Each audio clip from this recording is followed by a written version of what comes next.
نحمدہ ونصلی ونسلم علی رسولہ الکریم۔ معزز سامعین و ناظرین، السلام علیکم ورحمۃ اللہ وبرکاتہ۔ اللہ تعالیٰ کے فضل و احسان سے ہم آج تفسیر مصطلح الحدیث کے 26ویں سبق میں حاضر ہیں۔ ہم خبر مردود کی سند میں اسقاط کے اعتبار سے اقسام پڑھ رہے ہیں۔ ہم پہلے سقط من الاسناد کے سبب سے 4 قسمیں معلق، مرسل اور معضل پڑھ چکے ہیں، اور آج چوتھی قسم منقطع پڑھ رہے ہیں۔ خبر منقطع کیا ہے اور اس کی مثال کیا ہے، اس کا حکم کیا ہے، اور اہل حدیث اور محدثین اور فقہاء و اصولیین اس سے کیا مراد لیتے ہیں، یہ بحث کریں گے آج کے سبق میں۔ سب سے پہلے ہے اس کی لغوی تعریف۔ منقطع لغتاً کسے کہتے ہیں؟ تو ہوا اسم فاعل، اسم فاعل، یہ اسم فاعل ہے۔ من الانقطاع، انقطاع سے، انقطاع مصدر سے یہ اسم فاعل ہے۔ ضد الاتصال، یعنی جو انقطاع ہے یہ اتصال کی ضد ہے۔ انقطاع ہونا یعنی ٹوٹ جانا، متصل ہونا جڑے رہنا، تو یہ اس کی ضد ہے، تو یہ انقطاع مصدر سے اسم فاعل ہے۔ انقطع ینقطع فہو منقطع، اور اصطلاحاً اس کی تعریف ہے ما لم یتصل اسنادہ، جس کی سند متصل نہ ہو، علی ای وجہ کان، کسی بھی وجہ سے، انقطاع ہو یہ انقطاع ہو، کسی بھی وجہ سے کہیں بھی جو ہے یہ انقطاع ہو سند میں، تو اس کو منقطع کہتے ہیں۔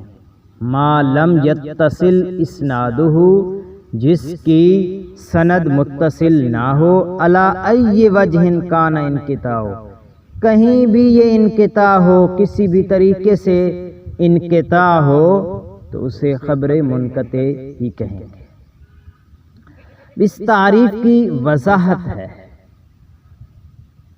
یعنی ان کل اسناد انقطع من ای مکان کان،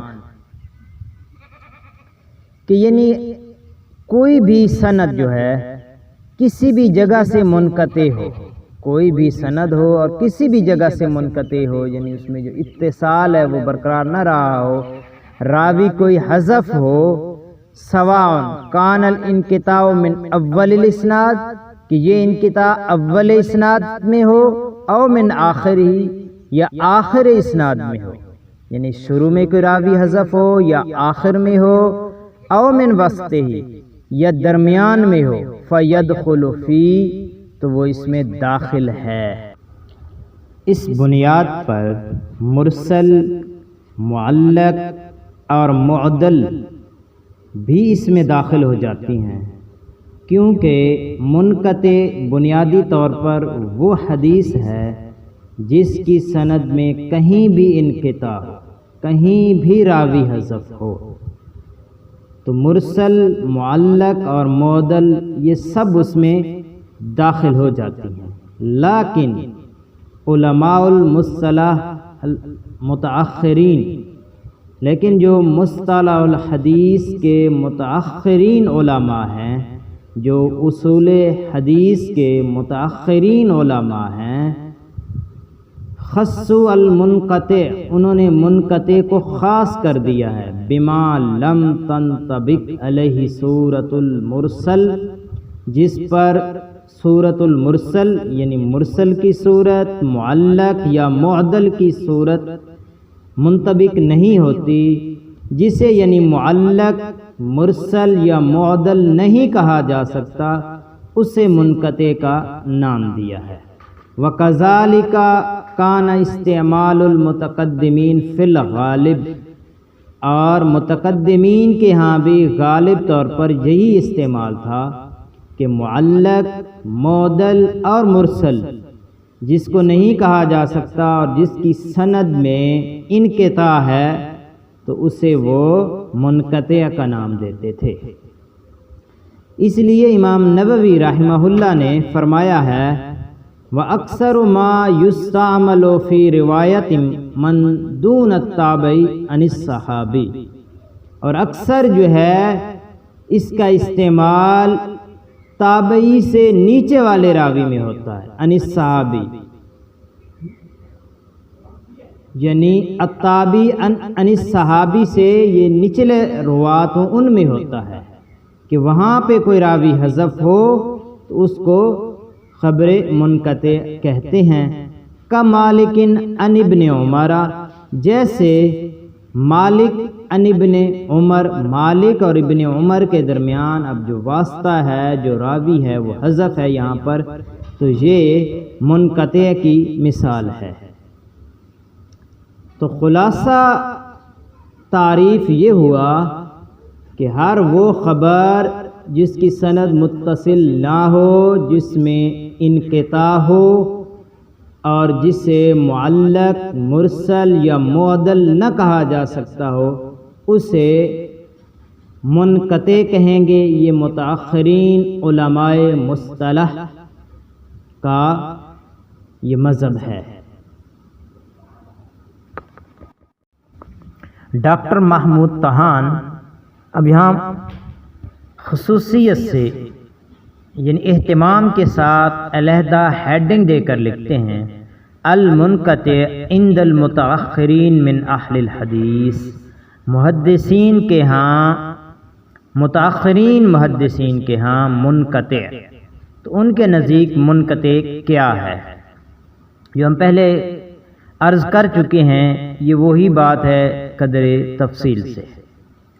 ہوا ما لم یتصل اسنادہ، کہ جس کی سند متصل نہ ہو، مما لا یشملہ اسم المرسل، کہ اسے مرسل او المعلق او المعضل، مرسل، معلق اور معضل کا بھی نام اس پر صادق نہ آتا ہو، یعنی جو مرسل، معلق اور معضل بھی نہ ہو اور اس کی سند بھی متصل نہ ہو، فَكَأَنَّ الْمُنْقَطِعَ اسم عام، گویا کہ منقطع اسم عام ہے، لِكُلِّ انقطاع فی السند، ہر سند یعنی سند میں کسی قسم کا بھی انقطاع ہو وہ منقطع ہی ہے، ما عدا صوراً ثلاثاً، مگر ان تین صورتوں کے علاوہ جو متاخرین کے ہاں ہیں، من صور الانقطاع، انقطاع کی، وہ ہے یا حذف اول الاسناد، اول اسناد کا حذف ہونا، یعنی سند کے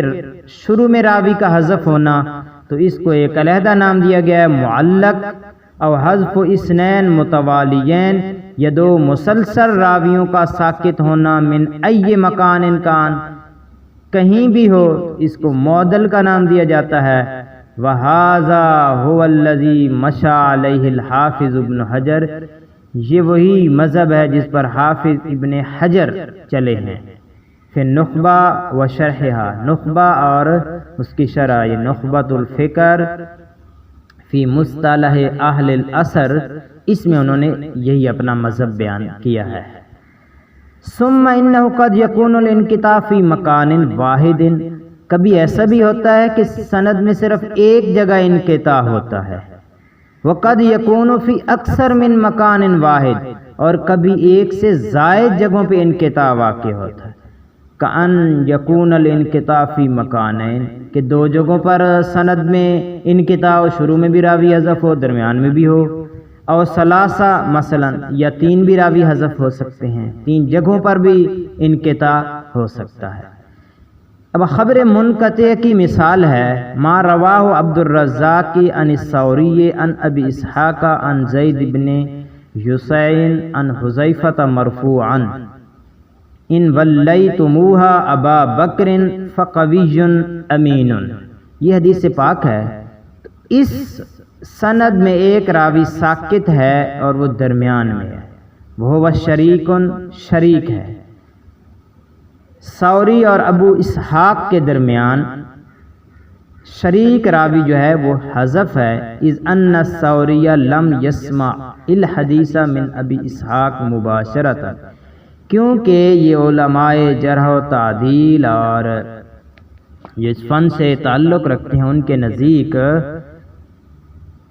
ثوری نے ابو اسحاق سے مباشرتاً حدیث سماع نہیں کی ہے، وَإِنَّمَا سَمِعَهُ مِن شریک، انہوں نے شریک سے سماعت کی ہے اور شریک نے ابو اسحاق سے سماعت کی ہے، تو یہ دو جو درمیان میں واسطہ تھا، جو درمیان میں راوی تھے، وہ حذف ہیں، تو یہ منقطع کی مثال ہوئی۔ فہذا الانقطاع لا ينطبق علیہ اسم المرسل، اب اس پر مرسل کا اطلاق بھی نہیں ہوتا، کیونکہ وہ تو سند کے آخر میں راوی ساکت ہو تب اس کو اسم المرسل کہا جاتا ہے، یعنی خبر مرسل۔ ولا المعلق، اور اسے معلق بھی نہیں کہا جا سکتا اس حدیث کو، کیوں؟ اس کے درمیان میں راوی ساکت ہے۔ معلق وہ حدیث ہوتی ہے جس کے سند کے شروع میں راوی حذف ہو۔ ولا المعدل، اور معدل بھی نہیں کہا جا سکتا کہ سند میں کہیں بھی دو متواتر، دو اکٹھے راوی حذف ہوں، تو ایسی بات بھی نہیں ہے، اس لیے اب اس کو منقطع کہیں گے، یہ متاخرین کے نزدیک۔ لغوی معنی کے اعتبار سے تو ہر خبر جس میں انقطاع ہو وہ منقطع ہے، چاہے وہ معلق ہو، مرسل ہو، معدل۔ لیکن جو خاص اصطلاح محدثین کی اور بالخصوص متاخرین علماء حدیث کے نزدیک، ہر وہ حدیث جس میں انقطاع ہو اور اسے معلق، مرسل یا معدل نہ کہا جا سکے، وہ منقطع ہے۔ اب اس حدیث کا حکم کیا ہے؟ المنقطع ضعیف بالاتفاق بین العلماء، کہ علماء کا اتفاق ہے کہ خبر منقطع ضعیف ہے۔ کیوں؟ وذالک للجہل بحال الراوی، راوی کے حال کی جہالت کی وجہ سے، المحذوف، جو راوی حذف ہے، محذوف ہے، اس کا حال معلوم نہ ہونے کی وجہ سے یہ خبر ضعیف ہے۔ تو آج ہم نے خبر منقطع کے بارے میں پڑھا ہے۔ اللہ کریم سے دعا ہے ہمیں اس سلسلہ کو پایا تکمیل تک پہنچانے کی توفیق عطا فرمائے۔ وما علی الا البلاغ المبین، والسلام علیکم ورحمۃ اللہ وبرکاتہ۔